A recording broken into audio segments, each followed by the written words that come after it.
BJP ने बड़ी जीत हासिल की है। बीजेपी प्रत्याशी पार्वती दास ने कांग्रेस के बसंत कुमार को मात दे दी और इसी जीत के साथ बीजेपी ने विपक्ष के इंडिया गठबंधन को बड़ा संदेश भी दे दिया है। क्योंकि बागेश्वर में बीजेपी प्रत्याशी की जीत के साथ ही आम आदमी पार्टी से कांग्रेस में गए प्रत्याशी की हार हुई है, तो वहीं गठबंधन साथी कांग्रेस के सामने सपा प्रत्याशी को महज 637 वोट ही मिले। और बीजेपी को विपक्ष में टूट का पूरा फायदा भी मिल गया, क्योंकि समाजवादी पार्टी और कांग्रेस अलग अलग चुनाव लड़ी तो आम आदमी पार्टी के प्रत्याशी पहले ही कांग्रेस में चले गए थे, जिसकी वजह से आम आदमी पार्टी ने कांग्रेस का पूरा साथ नहीं दिया।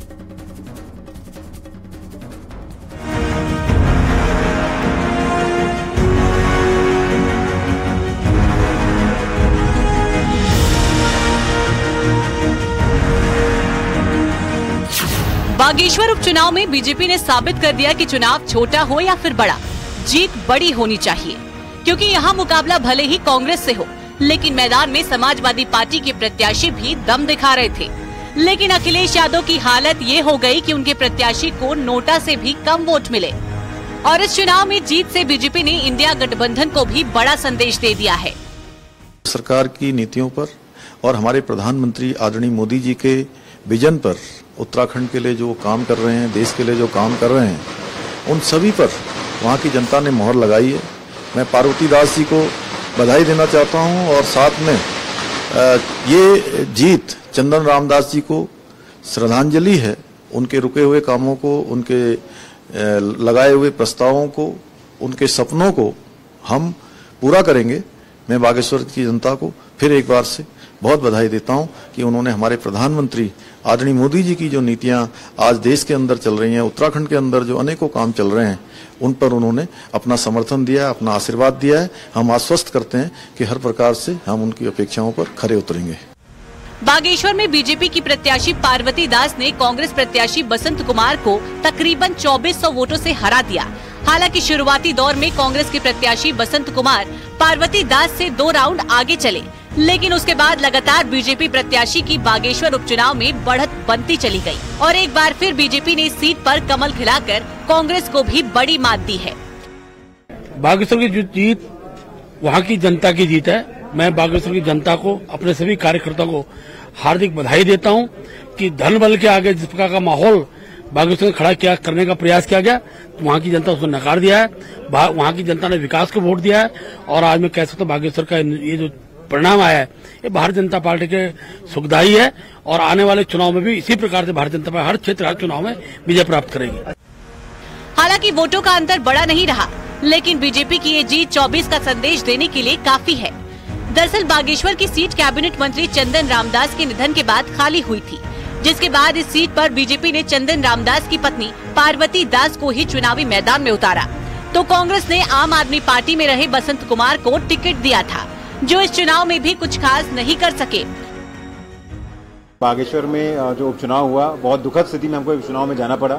स्वर्गीय चंदन रामदास जी का देहांत हुआ, जिसकी वजह से हमको इस चुनाव में आना पड़ा और उनकी धर्मपत्नी पार्वती दास जी को संगठन ने टिकट दिया। मैं बहुत बहुत धन्यवाद करूंगा बागेश्वर की जनता का कि आज एक मिथक जो था कि 1-to-1 फाइट में बागेश्वर में कभी भी कांग्रेस नहीं हार सकती, आज वो मिथक भी हमने तोड़ा। कांग्रेस ने आज हमने कांग्रेस को चुनाव में हराया है।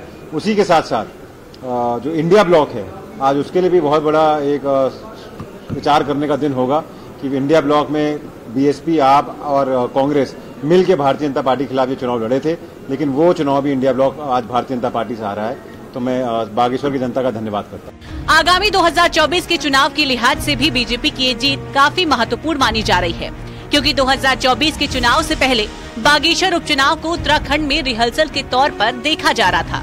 बागेश्वर चुनाव में जीत के बाद बीजेपी का कहना है, जनता ने सरकार की उपलब्धियों पर मोहर लगाई, विकास के दम पर दोबारा बीजेपी की जीत हुई, केंद्र और राज्य सरकार की योजनाओं पर मोहर। उपचुनाव के लिए कार्यकर्ताओं ने मेहनत की थी, जीत के लिए बागेश्वर की जनता का आभार। दरअसल इस उपचुनाव में बीजेपी की जीत का बड़ा फैक्टर विपक्षी गठबंधन में फूट भी है, क्योंकि पहले तो समाजवादी पार्टी ने कांग्रेस के सामने अपने प्रत्याशी उतार दिए और फिर कांग्रेस पार्टी अपने सहयोगी गठबंधन दल आम आदमी पार्टी के प्रत्याशी को अपने साथ ले आई, जिसका सीधा फायदा बीजेपी को हुआ और एक बार फिर बागेश्वर में भगवा लहराने लगा है। Bureau report, news 18।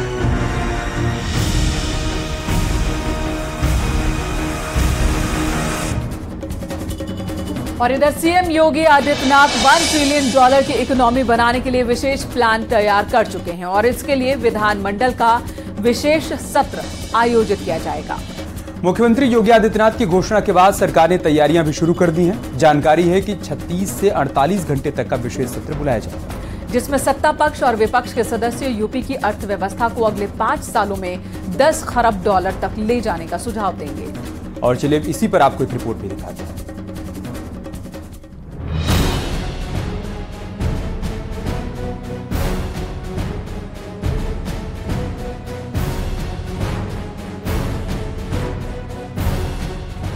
यूपी को 10 खरब यानी $1 ट्रिलियन इकोनॉमी बनाने के लिए विधानसभा का विशेष सत्र बुलाया जाएगा। इसके लिए सरकार ने तैयारियां भी शुरू कर दी हैं।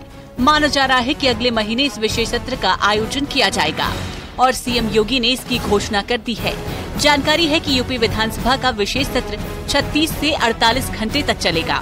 विशेष सत्र में अर्थव्यवस्था पर चर्चा होगी। यूपी की अर्थव्यवस्था को अगले 5 सालों में $10 खरब तक ले जाने का सुझाव देंगे। दरअसल मुख्यमंत्री योगी ने मॉनसून सत्र में $10 खरब की अर्थव्यवस्था के लिए विशेष सत्र बुलाने का ऐलान किया था। जानकारी है कि आगामी सत्र में आर्थिक जगत की हस्तियों का भी संबोधन हो सकता है। मुख्यमंत्री योगी से चर्चा के बाद जल्द विशेष सत्र की तारीख का ऐलान किया जाएगा। यूपी को $10 खरब की अर्थव्यवस्था बनाने के लिए योगी सरकार विधानसभा का विशेष सत्र बुलाने जा रही है। इसको लेकर संसदीय कार्य विभाग ने तैयारियां भी तेज कर दी हैं। दरअसल मुख्यमंत्री योगी आदित्यनाथ की मंशा है कि उत्तर प्रदेश को हर पायदान पर बेहतर साबित किया जाए, चाहे वो रोजगार हो, कृषि हो, अलग अलग सेक्टरों में लगातार योगी सरकार काम कर रही है। यही वो वजह है कि अब योगी सरकार $10 खरब की अर्थव्यवस्था उत्तर प्रदेश को बनाने के लिए अब विधानसभा का विशेष सत्र बुलाएगी। उत्तर प्रदेश में $10 खरब की अर्थव्यवस्था का रोड मैप तैयार करने के लिए विश्व की जानी मानी एजेंसी को काम सौंपा गया है। फर्म के प्रतिनिधि प्रदेश में मौजूद प्राकृतिक संसाधनों, कृषि पैदावार, राष्ट्रीय और विदेशी निवेश, औद्योगिक विकास, निजी और सरकारी क्षेत्र में बढ़ रहे रोजगार के अवसर सहित तमाम पहलुओं को ध्यान में रखकर रिपोर्ट तैयार कर रहे हैं। उत्तर प्रदेश विकास के दौर में पिछड़ा माना जाता था, बीमारू राज्य था, लेकिन योगी जी के आने के बाद जिस उत्तर प्रदेश में लोग 12वां नंबर पर था उद्योग लगाने में, आज दूसरे नंबर पे आ गया है। और विशेष सत्र बुलाने की बात है। $10 खरब उत्तर प्रदेश के विकास के लिए जुटाना है, तो निश्चित तौर पे योगी जी को हम बधाई देना चाहते हैं। मुख्यमंत्री ने मॉनसून सत्र में ही $10 खरब की अर्थव्यवस्था के लिए विशेष सत्र बुलाए जाने की घोषणा की है। इसका विपक्षी दलों ने समर्थन किया था। 36 से 48 घंटों तक चलने वाले आगामी सत्र में सत्ता पक्ष और विपक्ष के सदस्य अर्थव्यवस्था को 5 साल में $10 खरब ले जाने पर अपना सुझाव देंगे। सरकार के मंत्री अपने विभाग के स्तर से इस दिशा में चल रही कवायद की जानकारी देंगे और फिर रिपोर्ट के आधार पर ही सीएम योगी अर्थव्यवस्था के बारे में बताएंगे। देश की अर्थव्यवस्था में यूपी का क्या योगदान? $1 ट्रिलियन की अर्थव्यवस्था कैसे संभव? संचालन के दौरान ऐप पर लाइव प्रसारण भी होगा। राज्य में ये पहला मौका होगा जब यूपी को $1 ट्रिलियन की अर्थव्यवस्था वाला राज्य बनाने के लिए विधानमंडल का विशेष सत्र बुलाया जाएगा। इसके लिए कल्याण सिंह की सरकार के दौरान 90 के दशक में यूपी की अर्थव्यवस्था को लेकर श्वेत पत्र जारी किया गया था। तब सदन में यूपी की अर्थव्यवस्था को लेकर विस्तार से चर्चा हुई थी और इस बार भी योगी सरकार का प्लान कुछ ऐसा ही है। न्यूज़ 18 के लिए संकेत मिश्रा की रिपोर्ट।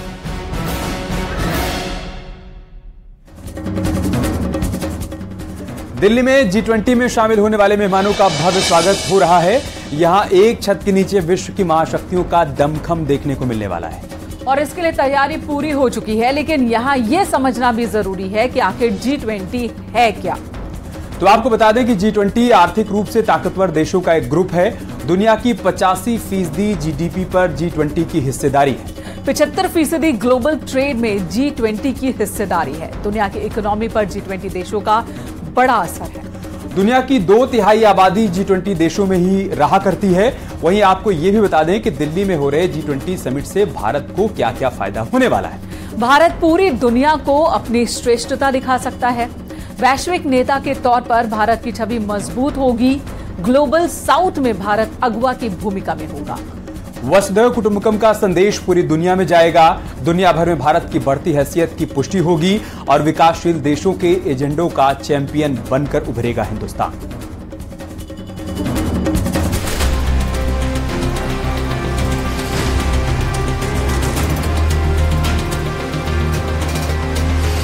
G20 शिखर सम्मेलन को लेकर देश की राजधानी दिल्ली में तैयारियां लगभग पूरी हो चुकी हैं।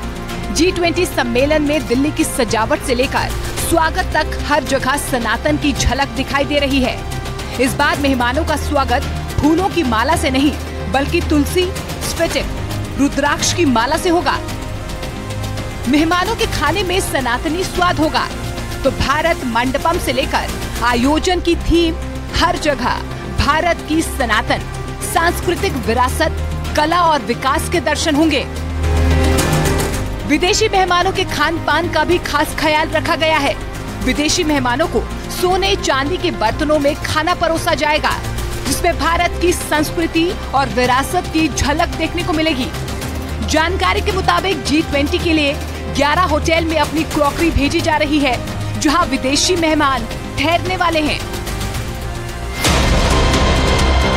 भारत मंडपम में एक डिजिटल जोन बनाया गया है, जहां साइकिल चलाइए और भारत के डिजिटल क्रांति की जानकारी पाइए के साथ साथ आस्क गीता नाम से डिवाइस भी है, जो आपके सवाल का जवाब गीता के श्लोकों के आधार पर देता है। But also tap and hold to ask your own question.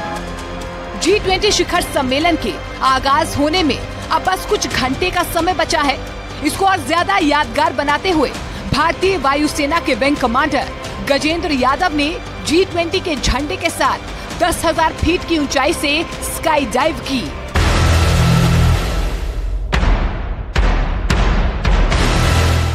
इस सम्मेलन के लिए मेहमानों के आने का सिलसिला शुरू हो चुका है। कैबिनेट के अलग अलग मंत्रियों को इन्हें रिसीव करने की जिम्मेदारी दी गई है। Now, I think there'll be many things that we'll be discussing here at the G20 under India's leadership, and I'm confident that we'll make very good progress on a range of different issues. I think G20 has been a huge success for India. India is the right country at the right time to be hosting this, and I feel we're going to have a very good couple of days of deliberations and decisions made. I think it's a great theme, and actually, when you say one family, I'm an example of the incredible living bridge that Prime Minister Modi described between the UK and India. Almost 2 million people like me in the UK of Indian origin. That's why it's very special for me to be here as British Prime Minister, in the country where my family are from. मेहमान इतने बड़े और खास हैं, तो जाहिर है तैयारियां भी दिल्ली में उतनी ही भव्य तरीके से हो रही हैं। जमीन से लेकर आसमान तक सख्त पहरा है। इस बीच दिल्ली की सड़कों पर पहली बार एंटी ड्रोन सिस्टम की तैनाती की गई है, जो किसी भी तरह के हवाई खतरे से निपटने में सुरक्षा कर्मियों की मदद करेगा। बताया गया कि एयरपोर्ट से लेकर मेहमानों के ठहरने वाली जगह तक 24 से ज्यादा एंटी ड्रोन सिस्टम लगाए गए हैं, जो 10 किलोमीटर की रेंज से किसी भी तरह के ड्रोन को ट्रैक कर उसे जमीन पर गिरा सकते हैं। और इन एंटी ड्रोन सिस्टम के जरिए दुश्मनों की किसी भी साजिश को आसानी से नाकाम किया जा सकेगा। साथ ही दिल्ली के जिन होटल्स में राष्ट्रीय अध्यक्षों को रुकना है, उसके पास करीब 40,000 पुलिस के जवान तैनात रहेंगे, जिनकी नजर से बचकर निकलना नामुमकिन है। आनंद, सुरक्षा व्यवस्था के बारे में बताया जा रहा है कि ऐसी सुरक्षा व्यवस्था दिल्ली में की गई है कि अब से पहले किसी ने ऐसी सुरक्षा व्यवस्था नहीं देखी थी। देखिए, 15 अगस्त और 26 जनवरी पे देश के रात दिल्ली में सबसे ज्यादा सुरक्षा होती है, लेकिन उससे भी कई लाख गुना ज्यादा सुरक्षा जो है वो G20 को लेकर दिल्ली में की गई है। 50,000 जवान जो हैं वो सड़कों पर रहेंगे, चाहे वो मंडपम की बात की जाए जो वेन्यू है, या नई दिल्ली जो पूरा इलाका है, जो सेंसिटिव इलाका है, जो पूरा जोन बनाया गया है, या फिर एयरपोर्ट का, जहां पर 10,000 CCTV कैमरे रीमा केवल जो दिल्ली एयरपोर्ट है वहां पर लगाए गए हैं। आयोजन में किसी तरह की परेशानी पैदा करने वालों से निपटने की भी खास तैयारी कर ली गई है। दिल्ली पुलिस ने इसके लिए कमर कसी हुई है और टीयर गैस दागने की प्रैक्टिस हो रही है। और इसी के साथ यहाँ रुकेंगे एक छोटे से ब्रेक के लिए। खबरें जारी हैं, बने रहें हमारे साथ।